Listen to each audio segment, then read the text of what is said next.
Hi, I'm David Farkas with Aquatics Water Polo, and today we're going to talk about the U.S. men's Olympic team against Romania in their second game at the Paris Olympics. I'm going to recap the game. USA wins 14-8.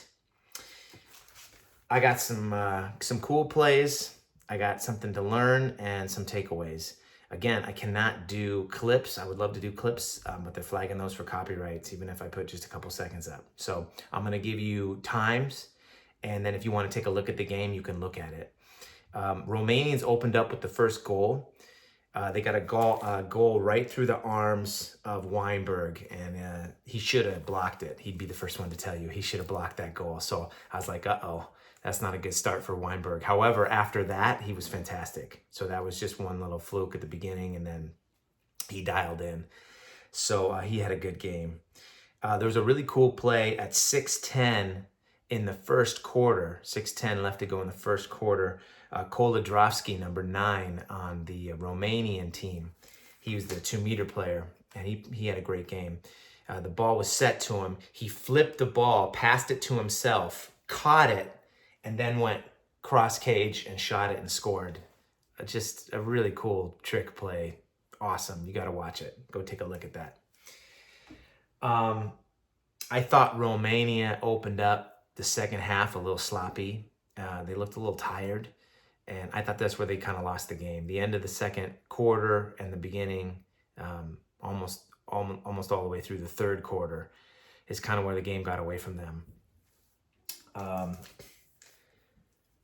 One thing you guys can learn, if you want to take a look at a couple plays, is the power of the wrist when shooting. So I got one for the Americans and one for the Romanians.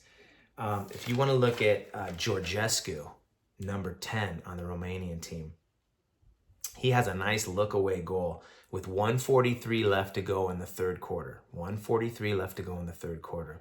They're on a man-up. He's looking across to his teammates, and he just wrists the ball into the cage.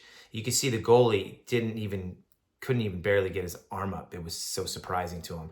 The two things with the look away plus the wrist, focus in on the wrist and how easily he shot that ball fast.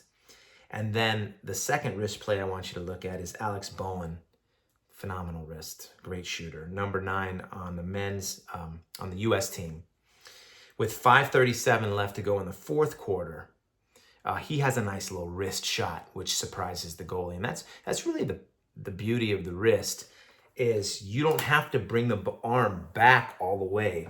See, once you bring it back and then forward, the goalie can get up and at least try to make a play on the ball. But if you're here and then you just do boom, it's really hard for the goalie to react to that. And those two plays, you'll see the difficulty the goalie has in reading that, because it's not a traditional back and then forward type of shot. It's really quick. So take a look at that and then develop your wrists, guys. My takeaways: Ben Hallock is a wizard at drawing ejections. He's incredible drawing penalty shots. They did a much better job getting the ball into him today.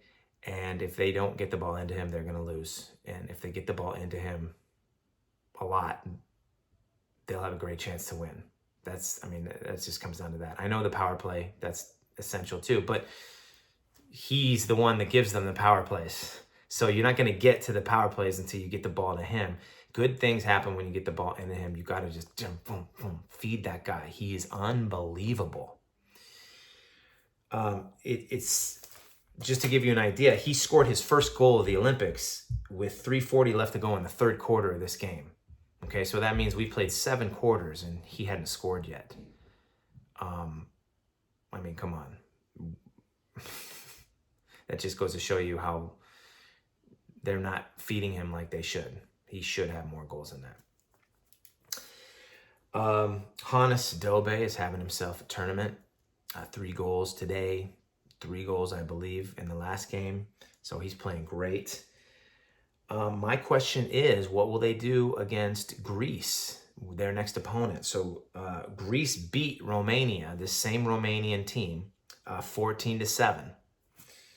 We beat them 14-8. So now we're playing Greece next. It seems like it should be a pretty even matchup. Looking forward to that game. Till then, see you next time.